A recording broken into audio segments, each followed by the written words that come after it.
my butt right at you. I'm really sorry about that. It's not the show I was looking for today. Right. I don't know about you guys. Sometimes I know if I'm going to go see my family or my friends, I'll be all excited about it because there's like, oh my gosh, there's so much I have to tell them about. There's so much that I'm excited to share with them, or there's, I got to catch up with them. And I often feel that way about coming here on a Sunday. And I'm going to try to rein it in though today. I won't tell you as much as I want to tell you, but I do want you to open your Bibles to Matthew chapter 13 if you've got them. If you don't have a Bible, there should be one right there on your tabletop. You can take that and use that. Keep your own notes right in it. Keep it forever. Or you can go to the YouVersion app or the Bible app. They're the same thing. And if you go to the lower right-hand corner, click on the three dots for more and go to events and look for Remnant Church. All the notes, all the scripture verses, all the photos, everything is right there. You can even take your own notes. If there's something amazing you want to make sure that you remember, just make sure you save it then. Otherwise, YouVersion kind of just dumps your notes if you don't save it. We're in week 5 of our series, After. We spent the first half of the series on heaven. We talked about the heaven we're all raised to know and understand. We talked about some other options of what heaven could be like or how heaven might work. And then last week, our friend Elliot shared with us how the idea of heaven plays out in our lives today. And for the next few weeks, we'll take a similar look at hell. Like, what does the Bible say about it? What did Jesus say about it? And what can we believe about it? Now, many, if not most Christians, believe that hell in particular is something called eternal conscious torment. Now, I have to tell you that I never knew it was called that until I was doing work on the sermon. I just knew what I thought hell was going to be like, and that's just what they call it. ECT for short. Yeah, you know me. And so, funny to do a few of you. Thanks. As we discussed in the introduction a few weeks ago, this idea, ECT, comes in small part from the language in the Bible, but in large part from the interpretations and writings of the Middle Ages or later. We talked in that introduction, we talked about Dante's Inferno and how Dante in 14 or whatever, depicted hell as this place that was just underneath Jerusalem, and there was layers of hell, depending on how bad, God bless you, how bad your sins were. God bless you, determined how far into the pit of hell you went, and it got worse and worse and worse. The torture and the torment became worse and worse and worse, depending on how bad your sins were. And so Dante wrote about that. We talked about Michelangelo on the front of the Sistine Chapel is the final judgment. And here's this is in the lower right-hand corner. You can see some demons down there pulling people off the lifeboat of life and pulling them into hell. There's some angels there trying to fight to keep them on the boat. And so there was this idea from Michelangelo about the final judgment in hell. There's, of course, the wood carvings of Gustave Doré. And so he illustrated the book, not Paradise Lost. Was it Paradise Lost? Yeah, maybe. Yeah. Anyway, not important. And so this is also where we get so many of our ideas about hell, what happens in hell, what hell could look like. This is where we got our idea of what Satan would look like with the wings and the hooves and the horns and the forks.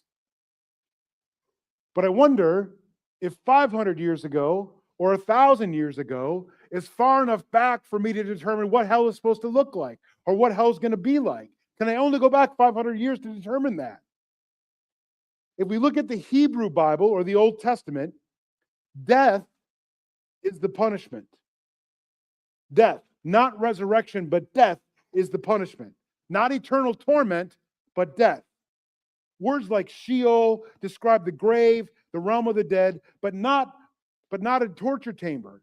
Divine judgment is most often in the Hebrew Bible ends with destruction, being cut off, death, being remembered shamefully by the living. That's what Sheol or the afterlife for sinners look like. It looked like this: destruction, being cut off.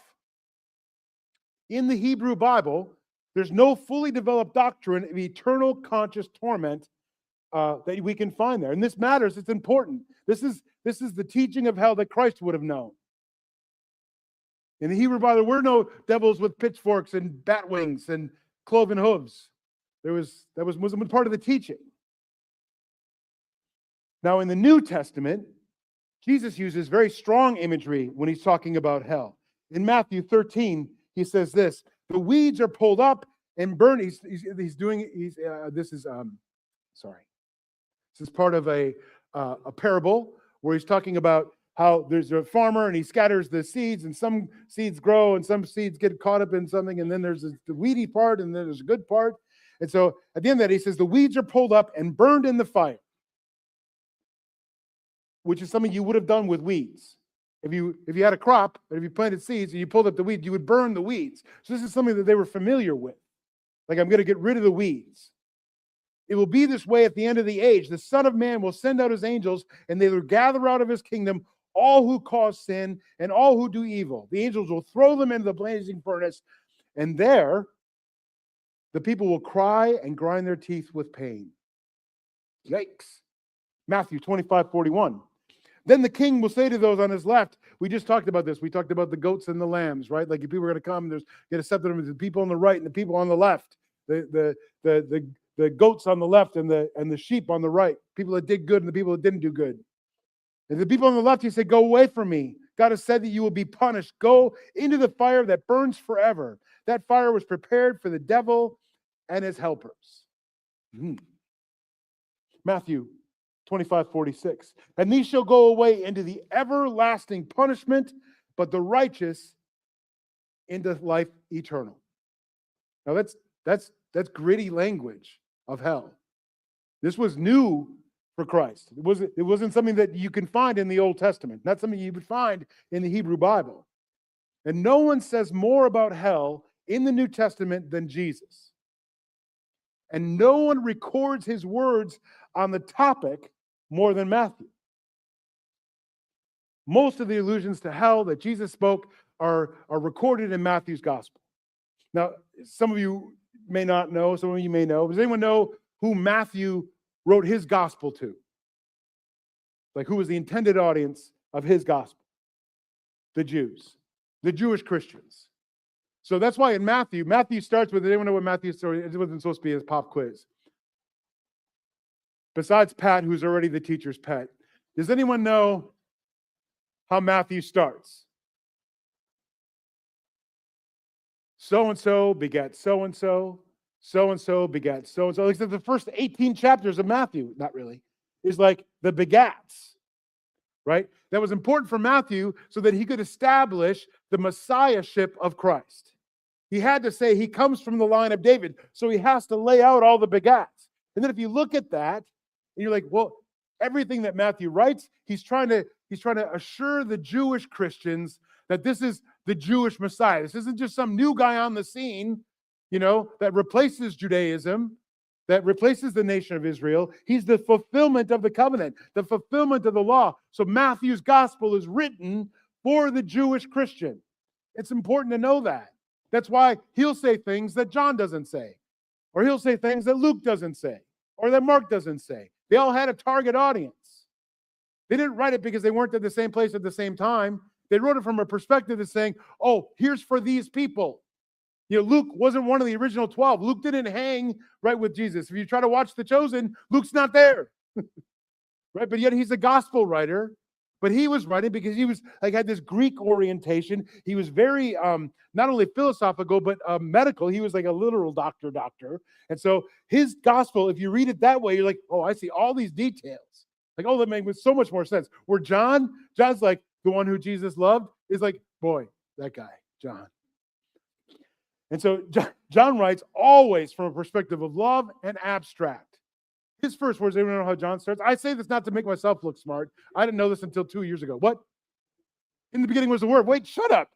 And the Word was with God, and the Word was God. And bro, what actually happened? Could you just tell me what actually happened? Where but Luke tells me specifically what happens.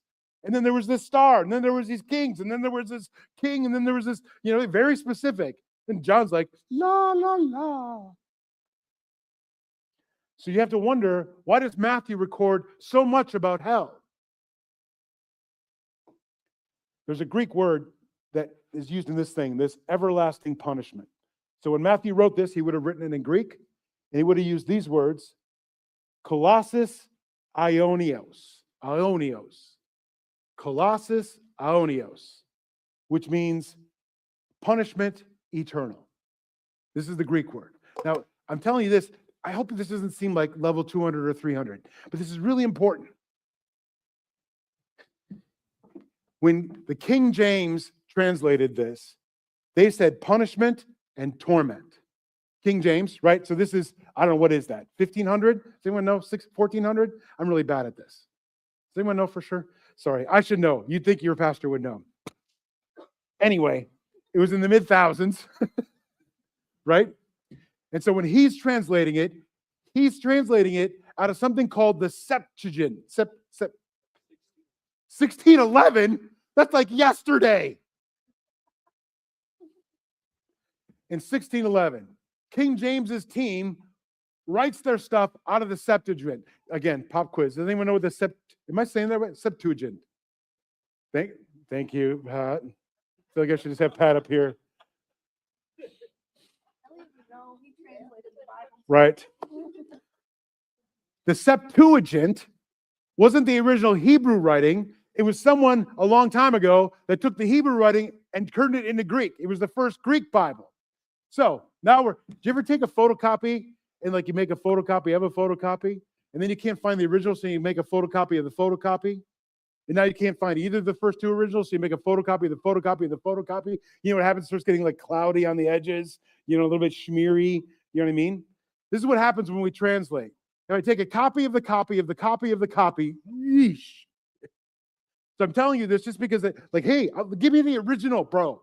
And so, again, the King James Version says Colossus means punishment and torment. Where did they get the torment from?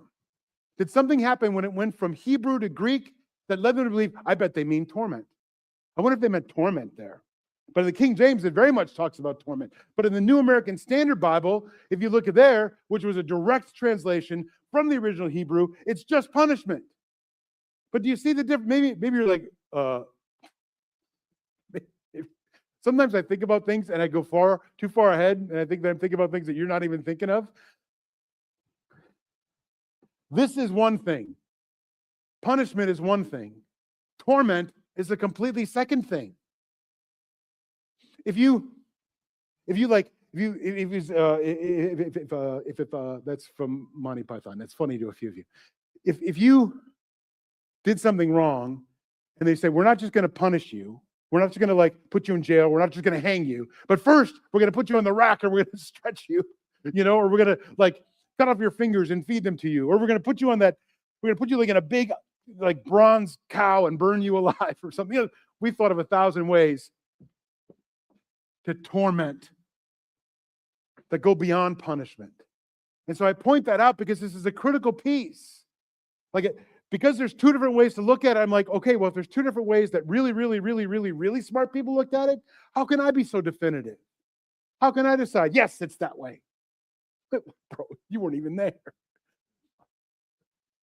So Colossus, Ionis, means punishment forever.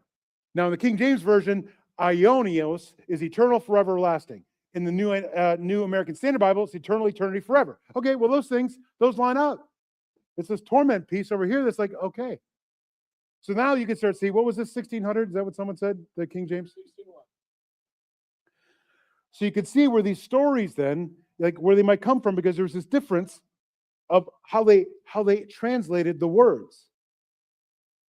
Jesus speaks more often of destruction, death, and perishing than eternal torment. He speaks more of an abrupt destruction, an abrupt death, an abrupt perishing than he does of eternal torment. The early church, 1st and 3rd centuries, there was no consensus about how hell was going to work. In the 1st, 2nd, and 3rd centuries, there was 3 views.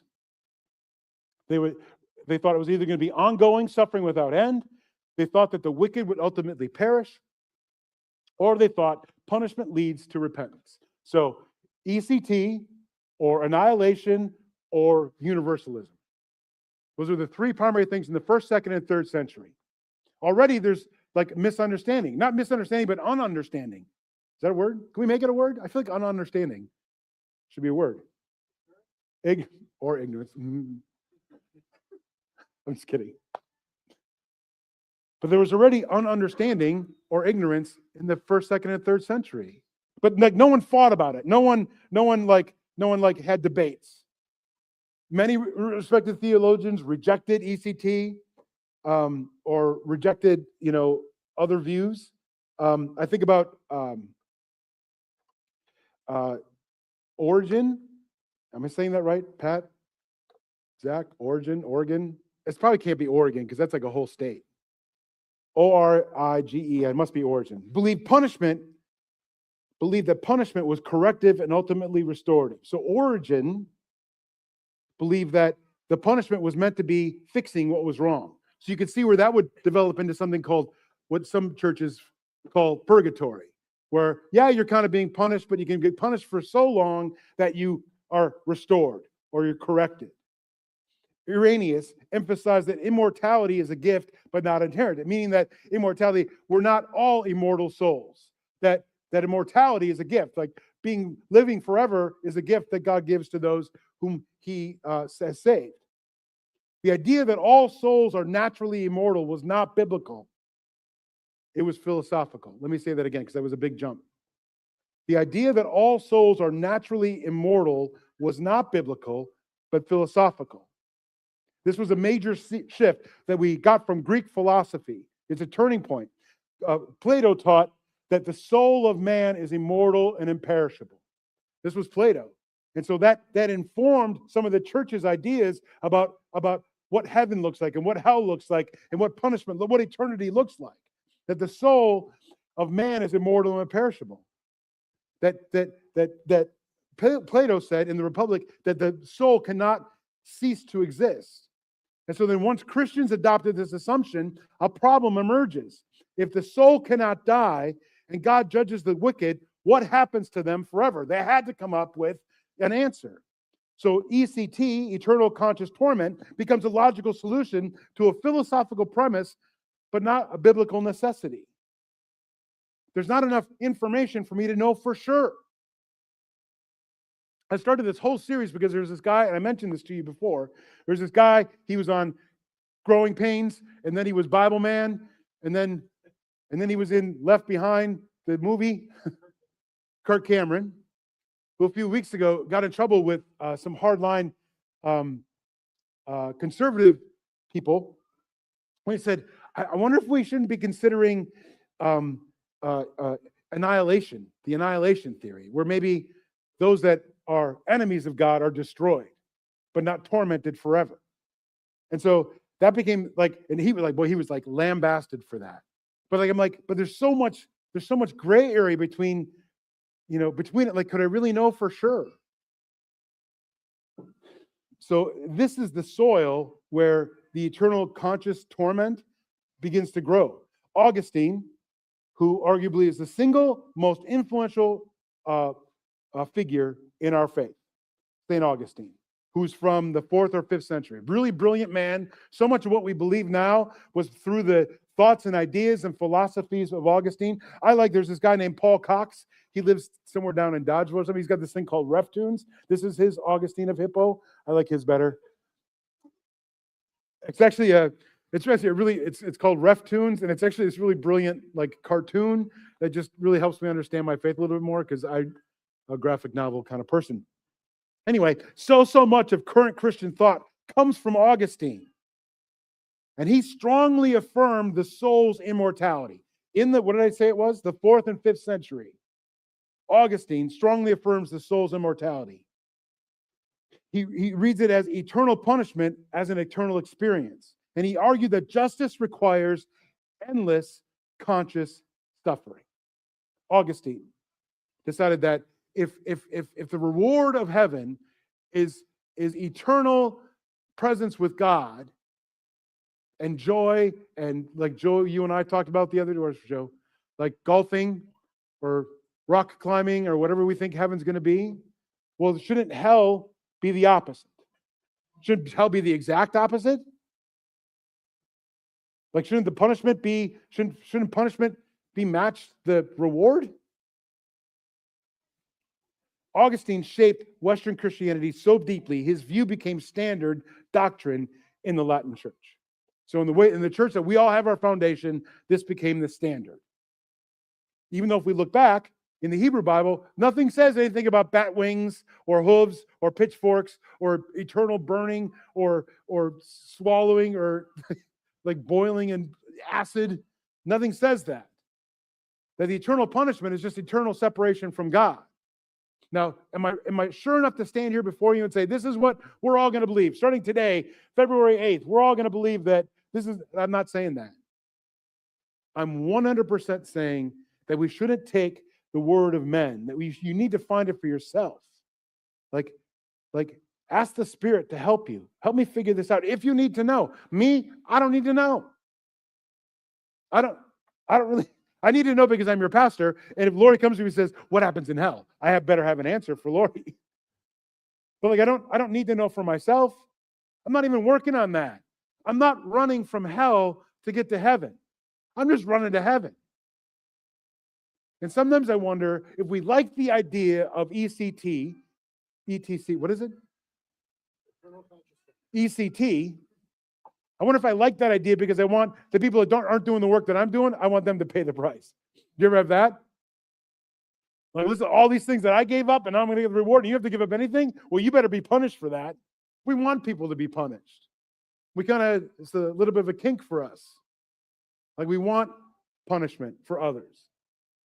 Like, I'm not interested in hell. Like, I'm not interested in hell because I'm scared of hell.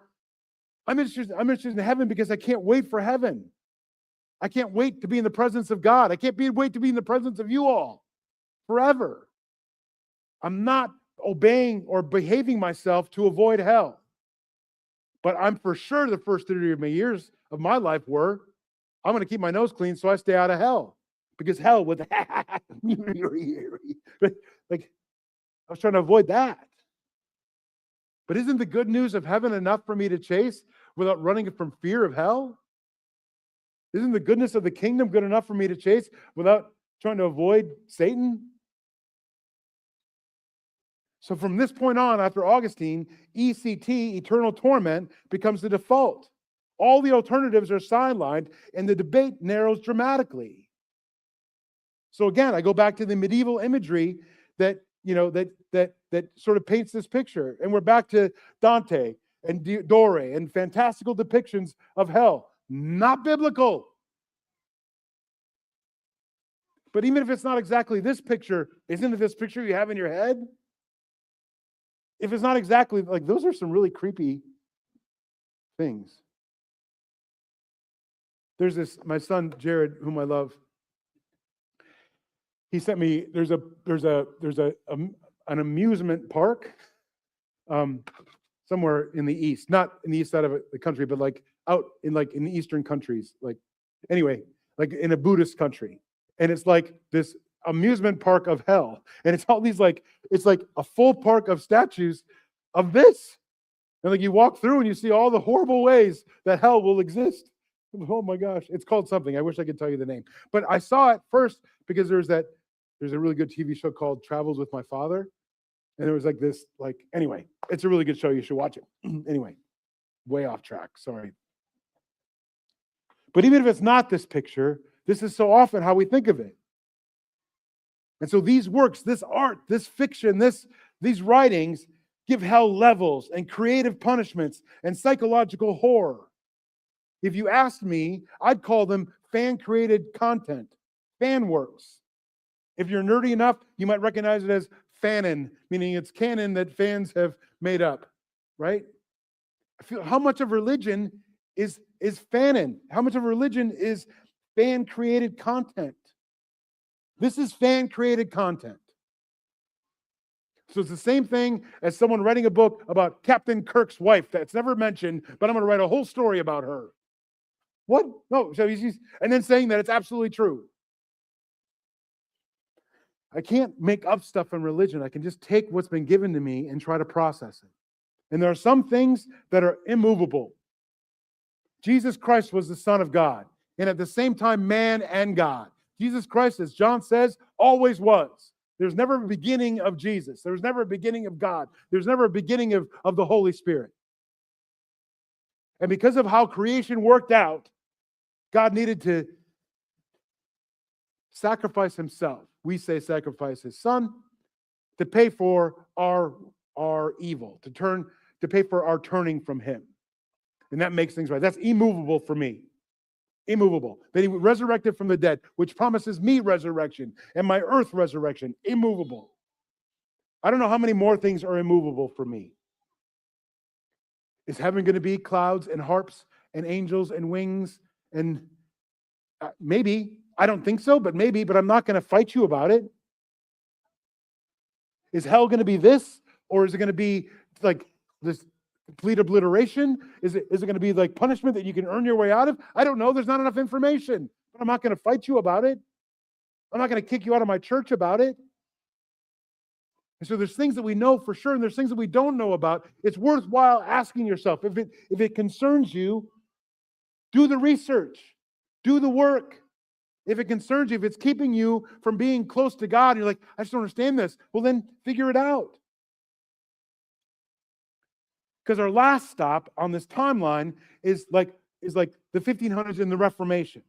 And the Reformers largely accepted Augustine's framework. The Reformers, Luther, Calvin, all those guys, because so much of our faith is built on as well, like they accepted Augustine's idea. Like, yep, there's eternal hell and it's eternal torment. And so they focus their debates elsewhere on salvation and authority and grace. They don't even fuss around with hell. But they inherited ECT rather than freshly interrogating it. So by the modern period today, ECT was simply assumed to be what the Bible clearly teaches, even though historically it's not. So the bottom line is that eternal conscious torment did not originate as a clear biblical doctrine. It's not clear. There's language that we can all attribute, but we can do that so easily. And you know, you've been around people that will take and cherry pick something and say, clearly this is what it says, but you're like, well, let's look on either side of that. What are the verses on either side? What are the chapters on either side? What are the books on either side? What is the context that this is written? You know, people, as an example, people will take out of Timothy, they're like, women can't be pastors or preachers. No woman should stand in authority or teach a man. Oh, I mean, do I know enough about that? Do I know enough about that? Because if I look in other areas, I'm like, boy, but Jesus loved I wanted to say Jesus loved the ladies. That would have come out completely wrong. But Jesus respected and honored women. He trusted women. Women were leaders in the church. Women were elders, maybe not by title, but by performance of the church. The greatest epistle that Paul ever wrote was the book of the letter to Roman, or the Roman church, yes? But the greatest regarded, whether you're a Christian or not, one of the greatest pieces of writing ever written. You know, you put that in the hands of a lady.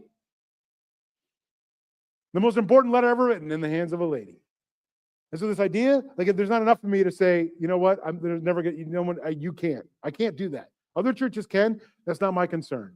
I'm not going to fight them. I'm not going to beat them up. I'm not going to run them out of town. Listen, if that's that's cool, man. That's, as they say, it's not a hill I'm going to die on. So the nature of heaven, the nature of hell, not a hill I'm going to die on. I believe there's heaven. 100%. 100 trillion million %. And I can't wait. I cannot wait. But not enough for me to say this is the way.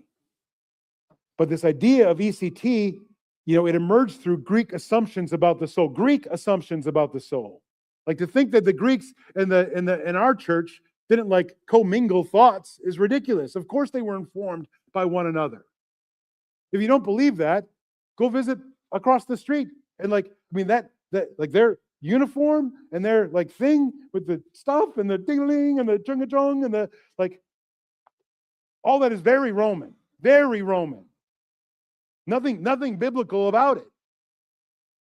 But they tie it back. And am I going to fight them? Absolutely not going to fight them. I mean, what's his name was here? Father Bill. Were you here for that prayer night? Father Bill prayed. I love Father Bill. And he had his like Franciscan getup on with his like that brown thing with the rope belt. Like, how dope is that? I'm not going to fight Father Bill. It's not a hill I want to die on. But don't think for a second that that Greek or Rome and all these things didn't have influence on how we believe or what we understand. That's why I got to go back as far as possible. Give me as back as far as possible. So Augustine's assumption about the soul, Augustine's theological authority. Like, how much authority does Augustine have? Did Jesus pick Augustine? I mean, he was great, sure. But I mean, does he have, I don't know. And then medieval imagination and art, and this long institutional inheritance of our understanding of our faith. This week I got into a shouting match with my sister. Because as far as we're concerned, life is our 80 years, right? I mean, did life exist before we were? Yes, life existed. But I mean, we couldn't tell you for sure. I only remember my first memory. Is it going to exist after I die? I mean, sure it is. But I mean, I can't tell you for sure. Like our sense of wholeness or completeness is so finite. And so this idea of what's right or what religion is or what Christianity is has to be more than my lifetime. It even has to be more than the Middle Ages. It has to be even more than Augustine. It has to be all the way back to Jesus. All the way back to Hebrews. Not the book of Hebrews, but like the Hebrew people. It's got to be all the way back. This is my foundation. Otherwise, it's just a tradition that we do. And so I got into this shouting match with my sister about politics, and listen, you know where I stand on politics. You might say that I stand right in the middle. I don't know. If you were friends and like you're at my house and we're sitting in front of the fire, you might hear what I really believe. But it's not something I'm dying on. I was talking to my friends Zach and Darrell this morning, and Josh. And we were just talking about this. And because this is a current thing. Well, we're not talking about hell. I mean, I feel like politics is a thing where like people want me to be on a side. And there's things that upset me. There's things that irritate me. There's things that cause me I get angry. And my anger might look like yours. It might not look like yours. I don't know. But what do I do with that anger? And so I try to talk to as many people as possible. People from this side, people from that side, people from nowadays and people from olden days. And like, how do I find it? And time after time, the common denominator is, like I said a few weeks ago, as hard as this might be to hear, I know for sure I can reach these people. I'm going to take my anger and my frustration and I'm going to reach these people. Should I write a letter to my congressman? Yes. Write a letter to your congressman. Write any letter you want. Write it to your congressman. Should you stand with one side or another? Yes. Stand with one side or another. Not to the exclusion of the other. I'm not gonna take a side and then beat somebody or shoot somebody or kick their taillight in, or I'm not going to do any of that. I'll stand for what's right. My sister said, I'm going to pray for the president. I'm like, oh, brother, do I pray for the president? Not that the president get hit by a car or not that the president, whatever. I pray for the president because he's the one that God put in charge. And I thought about that this morning, as I was in the shower, because I was listening to a podcast that's trying to help me figure this out. And they're talking about how when Jesus stood before Pontius Pilate, I've got a few minutes, while Jesus stood before Pontius Pilate, and Pontius Pilate said, the governor, right? A crooked governor, right? Crooked by all accounts. Said to Jesus, don't you understand that I have the power to either sentence you to death or to liberate you? Don't you understand that?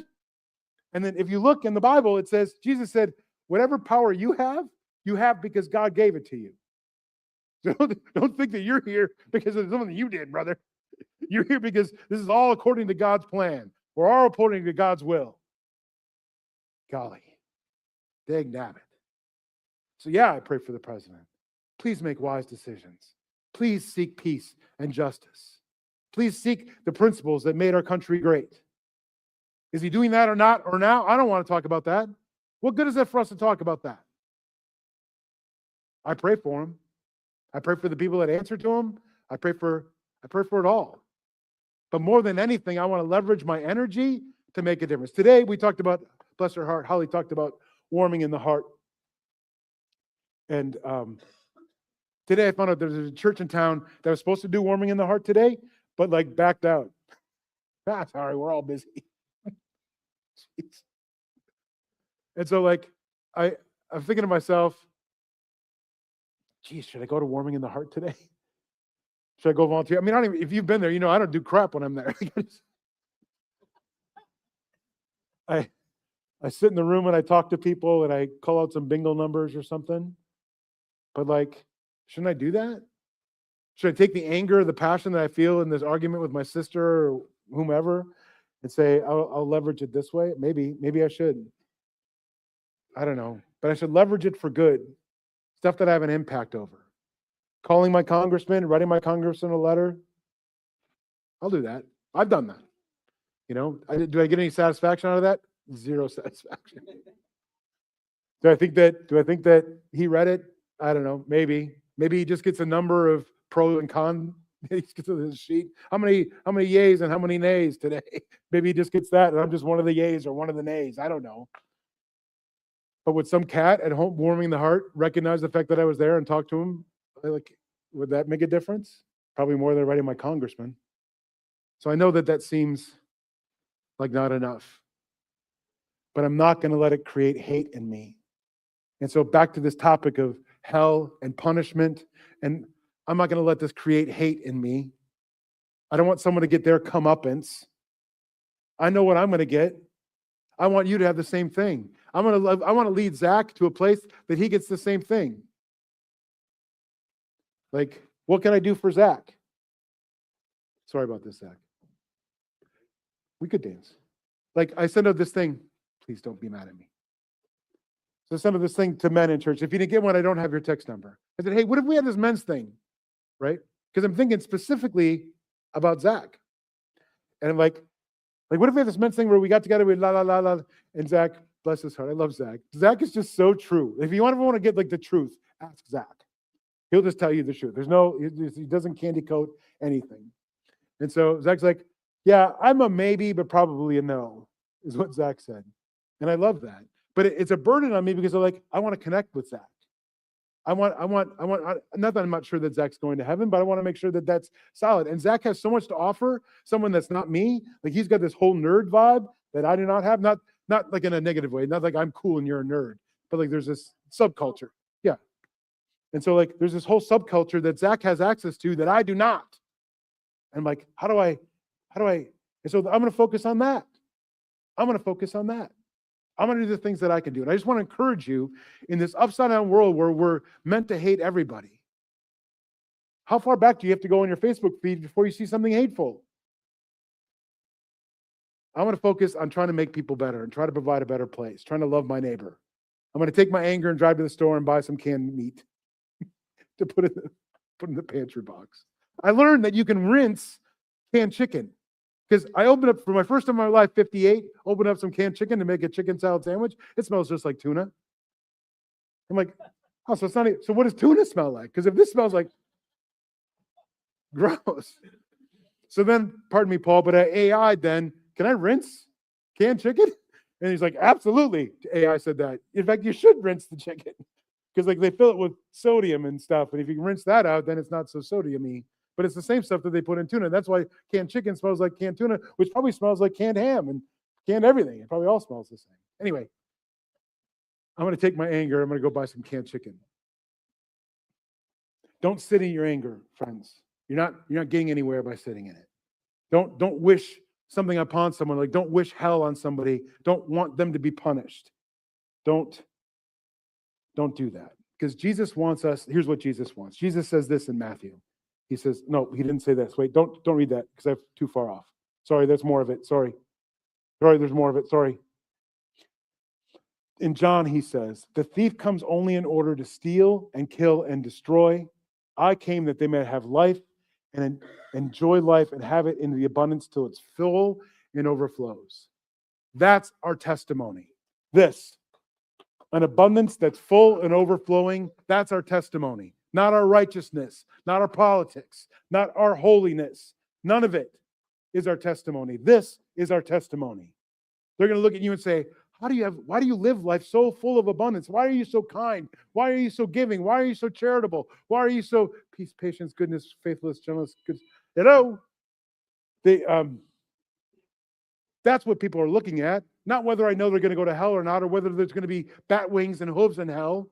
That's not going to make a difference. What's going to make a difference is if I can live life that looks like it's abundance and it's overflowing so it spills on them. Live that life. Let God figure the rest out. We got a handful of questions. I'm not late, am I? It's just 10 o'clock, right? Okay. All right. So yes. So we got a handful of questions. If you can stay for questions, I would love it. Discussions, way more important than anything I could have just told you. What the people at your table can tell you is way better than what I can tell you. And so work that out together for 15 minutes and then we'll dismiss. Oh, is there an open mic day? Dang it, I didn't know about open mic.